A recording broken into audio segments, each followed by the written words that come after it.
Salut à tous, j'espère que vous allez bien. Aujourd'hui on va se retrouver sur un top 10 des meilleurs stratèges de Kingdom. Bien évidemment ça reste un top subjectif, bien que je vais essayer d'apporter un maximum d'arguments. J'espère que ceux qui ne seront pas d'accord avec moi feront de même en commentaire. Bien sûr, c'est pas parce qu'un personnage est mieux classé qu'un autre dans mon top qu'il ne peut pas perdre contre lui, car on arrive à un niveau où certains ont quasiment le même niveau. Par exemple, sur une simulation de 100 batailles, un personnage peut en gagner 51 et l'autre 49. Donc, celui à 51 sera au-dessus, bien qu'il peut se faire battre par l'autre. Maintenant que j'ai expliqué tout ça, je vous propose de voir dans un premier temps le top 10 de Kingdom selon les stats d'intelligence qu'Ara a donné à ses personnages.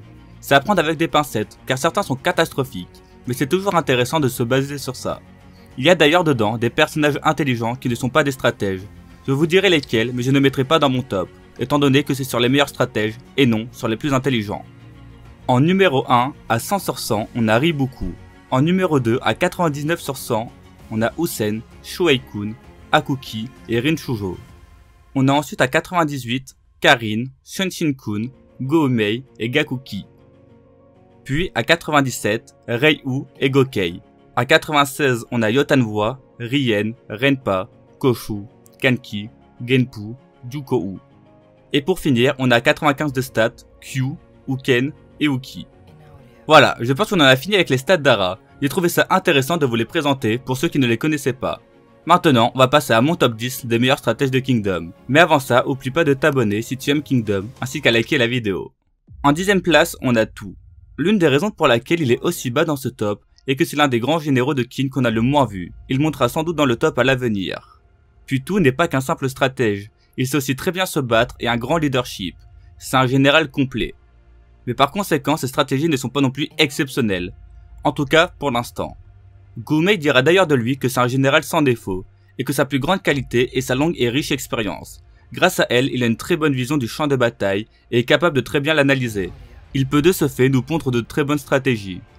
Durant la bataille de Juko, il réussit à comprendre parfaitement le plan de Goumei sans même lui parler, et réalisa exactement ce qu'il voulait faire, et captura le stratège ennemi. Il dira de lui qu'il a un esprit digne d'un stratège militaire. Même durant la bataille de Banyu, on peut voir qu'il est très vif d'esprit et sait où et quand il faut frapper. De même durant la coalition où il a su analyser et saisir le moment opportun pour attaquer et tuer le général Rinbun-kun malgré l'infériorité numérique. Il a même su tenir tête à Karin, une très grande stratège de Shu avec des stratégies vraiment originales. Bon, elle a fini par le passer mais il a quand même très bien tenu le coup. L'une des raisons pour laquelle tout n'est pas le général qui brille le plus et qu'il préfère faire briller les jeunes officiers de Qin pour pouvoir à long terme avoir le meilleur pays. Mais vous inquiétez pas, il brillera bien comme il faut un jour, et là, on sera tous choqués.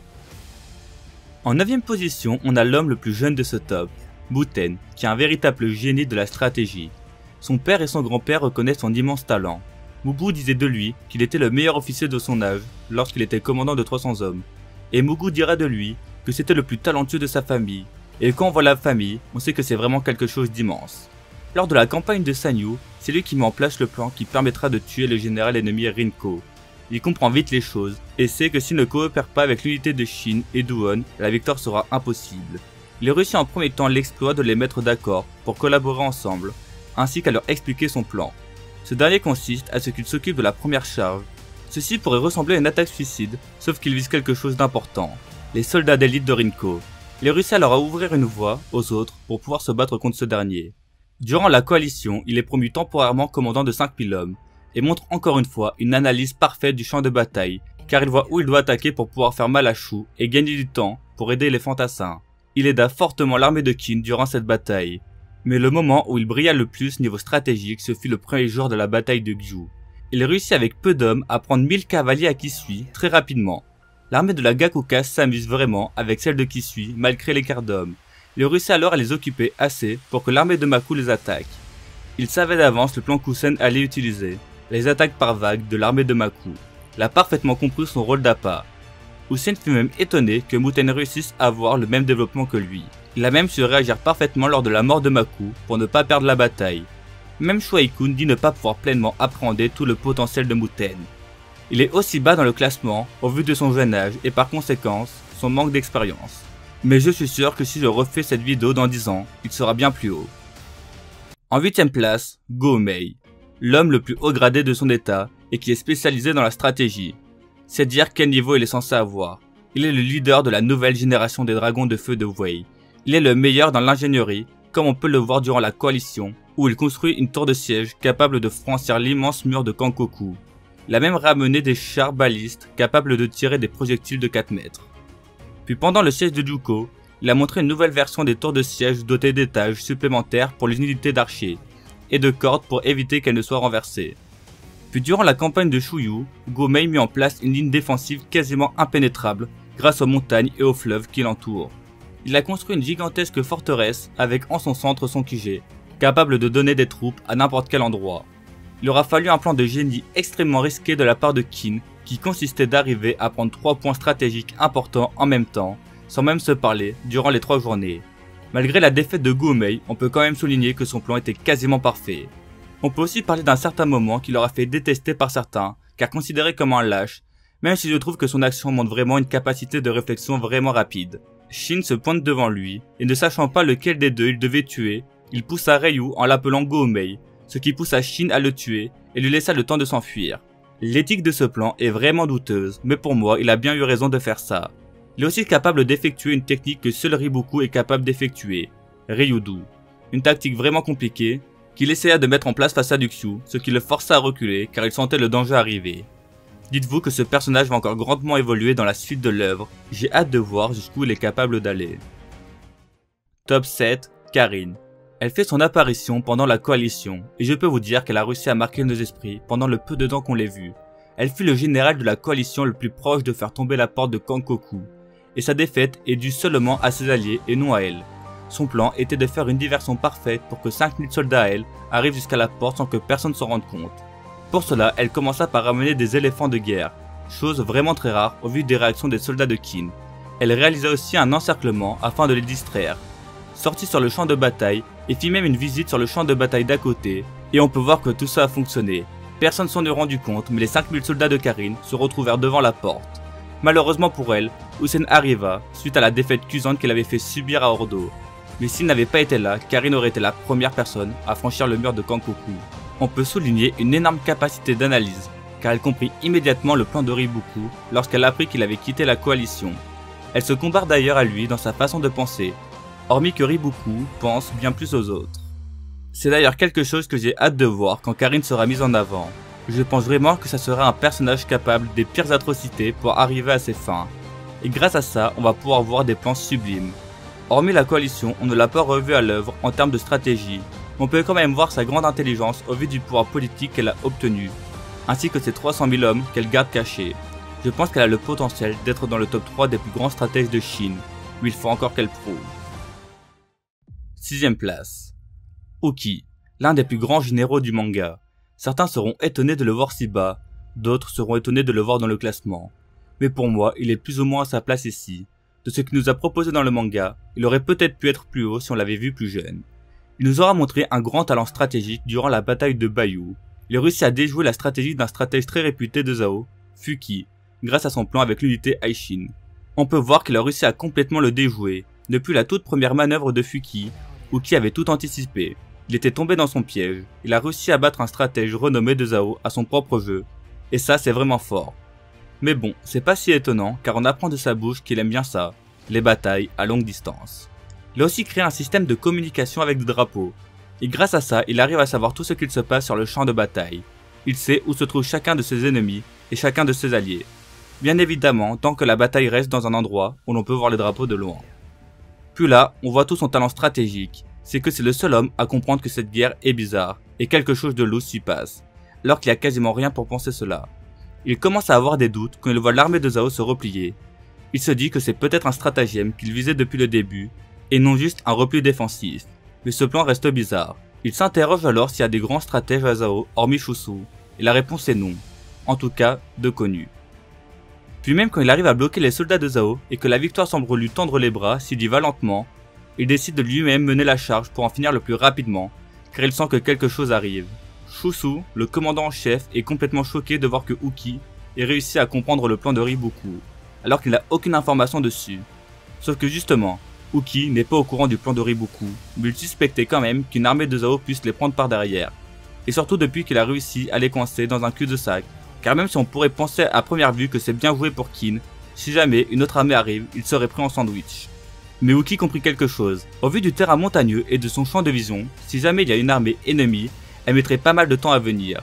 Uki décida alors d'en finir le plus vite possible, afin de ne pas se retrouver dans une situation délicate. Malheureusement pour lui, Riboku arrivait bien plus vite que son estimation, et cela s'explique par la rapidité des cavaliers du Nord. Et Uki ne pouvait pas l'anticiper car Riboku avait au préalable enquêté sur tous les faits d'armes d'Uki, afin de se rendre compte qu'il ne s'était jamais battu contre les cavaliers du Nord. Il se fait avoir à cause de cela, mais malgré ça, on peut se rendre compte de tout son talent stratégique, car il avait quand même réussi à voir qu'il allait tomber dans un piège. J'aurais bien aimé voir plus de batailles avec lui en grand général. Numéro 5. Shuai-kun. Ça ne fait aucun doute que cet homme fait partie des plus intelligents de Chine, et même s'il nous a pondu des stratégies légendaires depuis son poste à Kanyu, et que ça ne fait aucun doute que dans sa jeunesse, il ait dû élaborer de grandes stratégies sur le champ de bataille, ce qui doit faire de lui un redoutable stratège. Sauf que dans les faits, on ne l'a jamais vu sur un champ de bataille nous pondre des stratégies. J'ai aucun doute qu'il nous sortirait des choses rarement égalées dans l'œuvre. Mais bon, je l'ai quand même mis à une place aussi haute car on l'a vu élaborer de grosses stratégies malgré son absence sur le champ de bataille. Par exemple, c'est lui qui a prévu de prendre la région de Sanyu afin de faire tomber Wei, et par la suite s'emparer de la Chine. C'est aussi lui qui a élaboré le plan devant la porte de Kankoku durant la coalition afin de repousser cette dernière. On se rend compte que ce plan a été d'une très grande efficacité, car repousser une armée pareille c'est pas donné à tout le monde. Il conseilla aussi Mubu pour la stratégie afin qu'il puisse se retrouver face à Kanmei. Durant la rébellion de Ai, il nous montra une stratégie se nommant Urai, qui consiste à créer des murs de soldats à gauche, à droite et à l'arrière du commandant ennemi afin de le piéger. Il réussit à le tuer grâce à ça. C'est aussi lui qui a l'initiative de la prise de Gyu. Puis c'est lui qui proposa une alliance avec Wei afin de pouvoir se concentrer sur Zhao. Il réussit aussi à rassembler 200 000 hommes afin de les envoyer dans le nord pour aider Kanki et Usen. Mais malheureusement, il se fit anticiper par Riboku. En tout cas, une chose est sûre, cet homme a encore beaucoup de choses à nous montrer. Top 4. Renpa. Je crois qu'on se rend pas compte du niveau hors norme de ce général. Déjà qu'il a une puissance et un charisme légendaire, il est aussi doté d'un sens stratégique quasi parfait. Déjà, c'est le seul général du manga connu comme capable d'être un grand général stratégique, mais qui est capable de basculer en tant qu'instinctif quand la bataille commence, lui permettant de sentir les changements de rythme de la bataille. Il est aussi dit de lui que lorsqu'il doit défendre une ville, il est capable d'établir un vrai mur de fer, comme il l'a fait durant Shuai, où il réussit à défendre contre Akuki et Uki, chose qui est vraiment remarquable. On voit aussi ses énormes capacités stratégiques durant la guerre de Sanyu. Il réussit à anticiper les anticipations d'Usen et à se retrouver au même endroit que lui. Il avait tout pris en compte. Il savait qu'Usen allait faire en sorte de se laisser dominer pour ensuite renverser la situation. Mais malheureusement pour lui, Renpa avait réussi à lire ça. Bon, au final Usen ordonna un repli général et alla se cacher dans une forteresse qu'il venait de construire car il savait qu'il risquait de perdre face à Renpa. Renpa nous offre aussi une grande démonstration stratégique face à Mugu. Déjà, ce dernier l'a observé pendant 40 ans pour pouvoir le vaincre, et malgré ça, Renpa réussit à le dominer. Mugu crée un labyrinthe afin de stopper Renpa, mais ce dernier arrive à deviner les pièges sans même savoir où ce dernier se trouve. Il réussit à se déplacer tranquillement dedans, juste en l'ayant vu pas longtemps, de loin, et en déduire là où il pouvait y avoir potentiellement des pièges. On ne se rend pas compte du niveau stratosphérique que cet homme a, mais Mugu savait le talent que possédait l'homme qu'il combattait. Il avait alors anticipé ce problème et fait en sorte que le labyrinthe puisse bouger afin de changer les pièces de place et faire tomber Renpa. Mais comme je l'ai dit, c'est un monstre. Dès qu'il a vu le labyrinthe, l'idée que Mugu puisse manipuler le labyrinthe à sa guise lui a traversé l'esprit et il a immédiatement envoyé des hommes aux endroits qu'il trouvait louches. Il a réussi à battre stratégiquement un grand général qui s'est préparé pendant 40 ans. C'est vraiment une dinguerie. Même quand il bat en retrait, on se rend compte de sa faculté d'analyser chaque chose qui se passe sur le champ de bataille. Beaucoup de gens considèrent Renpa comme l'un des plus forts en force brute et en charisme, mais n'oubliez pas que c'est un des hommes les plus intelligents de Chine, et c'est sans doute l'homme avec le plus d'expérience, ce qui aide grandement à faire des stratégies légendaires. Surtout que Renpa est un grand général hybride. Bref, cet homme est une légende. Top 3. Kanki. Honnêtement, je ne savais même pas vraiment où le mettre. Ça ne fait aucun doute que Kanki est l'un des meilleurs stratèges de Chine, mais ses stratégies sont loin d'être dans la norme. Kanki a un énorme talent, c'est un génie de la guerre. Contrairement à Riboku ou Usen, il n'a pas appris la stratégie dans des livres ou par quelqu'un. Il fait la guerre pour s'amuser et car il est fort. Bref, on n'est pas là pour faire une analyse du personnage, mais je vais vous étaler son palmarès, pour vous rappeler à quel point il mérite sa place. Dès sa première apparition, il mit directement le ton, en montrant une stratégie vraiment peu conventionnelle, qui consistait à se faire passer pour des messagers afin de s'approcher de Genpou pour lui couper la tête. Genpou qui est très sous-estimé alors que c'est vraiment un homme très intelligent, il est juste tombé sur plus fort que lui. Dans la même guerre, il réussit à tuer le commandant en chef Ako Kisai sans grande difficulté. Durant la coalition, il nous fit l'une des plus grandes masterclass du manga. Descendre dans une mare de dizaines de milliers de soldats avec seulement 400 hommes, marcher à travers eux avec un grand sourire, et réussir à tuer le grand général ennemi et rentrer dans son QG, dans le plus grand des calmes. Il y a vraiment que Kanki pour avoir le courage de faire ça. Le pire, c'est qu'il ne fait pas ça pour la gloire, mais surtout qu'elle trouve ça marrant, et qu'il sait qu'il est meilleur que les autres. Durant la bataille de Kokoyu, il fit part encore une fois d'une stratégie vraiment unique. Il ne fit littéralement rien, ce qui énerva Keisha, exactement ce que Kanki attendait. Suite à ça, Keisha décéda, mais ce ne fut pas la fin de la bataille, qu'elle restait qui suit. Mais ce ne fut pas un problème, il créa une arche de cadavres afin de lui mettre un coup de pression, ce qui le força à battre en retrait, ce qui signa la victoire de Kin. Et pour finir, on va parler de sa plus grande masterclass. Battre Koshu qui avait 3 fois plus de soldats que lui. Il utilisa la stratégie de Sonbin, sans même savoir que cet homme l'avait déjà utilisé. Il l'a juste fait par instinct. Grâce à ça, il tua le grand général Koshu, et on peut aussi parler de sa prestation à Gian, qui fut vraiment très bien, malgré sa conclusion, car elle réussit à s'enfuir du piège de Ribuku, malgré son infériorité numérique, puis a failli prendre la vie de ce dernier, grâce à une embuscade, bien que vous savez comment ça a fini. Numéro 2. Usen. J'ai énormément hésité à le mettre à la première place, et franchement ça se voit rien du tout. Mais quand je vois ce qu'il se passe actuellement dans les scans, je pense qu'il ne mérite pas forcément la première place, bien qu'à tout moment, il avait tout prévu, et il a un plan encore plus grand derrière la tête. Mais à l'heure où j'écris cette vidéo, ce n'est pas le cas. Dès son introduction, il nous est présenté comme un maître de la stratégie, qui ne se lance que dans des batailles qu'il est sûr de gagner. Il est d'ailleurs comparé à Hakuki lors de la bataille de Sanyu, et ces mots sortent de la bouche de Renpa, donc ce n'est pas rien. Il est d'ailleurs capable de construire des gigantesques forteresses sur n'importe quel champ de bataille, afin de se replier dedans, comme le faisait le chef des 6 grands généraux de Qin. Ensuite, durant la coalition, il réussit à éliminer d'un seul coup 8000 soldats de l'armée d'Ordo, ainsi que le battre complètement sur la tactique, ce qui traumatisa Ordo, qui n'eut plus le courage de se réavancer durant la guerre, ce qui permit à Usen de pouvoir aller défendre la porte de Kankoku, au moment où Karin allait la faire tomber. Mais là où il nous proposa ses plus grandes masterclass, ce fut durant l'arc de Gyu. Bon, je vais pas revenir sur tous les plans qu'il a fait durant cette guerre, mais juste sur les 2 plus impressionnants. Les 2 moments où on comprit tout le talent qu'avait Usen, qu'il avait tout prévu depuis le début de la bataille. Il fit en sorte de mettre Gyu dans la même situation qu'eux, c'est-à-dire au port de la famine, en faisant rentrer un maximum de personnes là-bas. Il fit même incruster certains soldats à lui dedans afin de brûler les réserves de nourriture. Le plus impressionnant, c'est le moment où on apprit qu'il avait prévenu Shuei-kun dès le début de la guerre afin d'acheminer des vivres à Gyu pour Qin depuis l'état de Qi. Le talent stratégique de cet homme est vraiment légendaire. Il est sans doute le meilleur stratège de Qin et peut-être même de Shin, si jamais le numéro 1 n'existait pas. Mais avant cela, quelques mentions honorables. Yotanwa. J'ai vraiment hésité à la mettre dans le top, car la stratégie qu'elle nous a pondue durant la conquête de Zhao est vraiment impressionnante, et ça m'étonnerait pas que certains d'entre vous la mettent dans leur top. Won. C'est un vrai jeune avec un potentiel très haut, que ce soit en force ou en stratégie, comme on a pu le voir durant la bataille contre les dragons de feu de Wei. Bien évidemment, je n'ai pas parlé des généraux sur lesquels on n'a aucune information, comme Hakuki ou Koshu, car sinon ils auraient sans doute eu leur place dedans. Numéro 1. Le grand Ribuku. Certains le considèrent comme une fraude, ceux-là sont juste complètement fous. Ribuku est sans doute l'homme le plus intelligent de Chine, bien que je peux comprendre certains qui ne le mettraient pas forcément en premier. Même moi j'ai beaucoup hésité et ça peut changer à tout moment.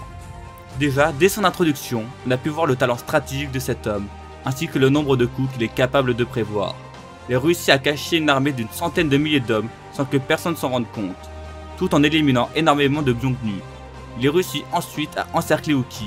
Il avait anticipé le fait qu'Uki s'en rendrait peut-être compte, mais avait au préalable analysé toutes les batailles d'Uki pour se rendre compte qu'il n'avait jamais combattu des cavaliers du Nord, et que par conséquent, il ne pouvait pas savoir à quel point il se déplaçait vite.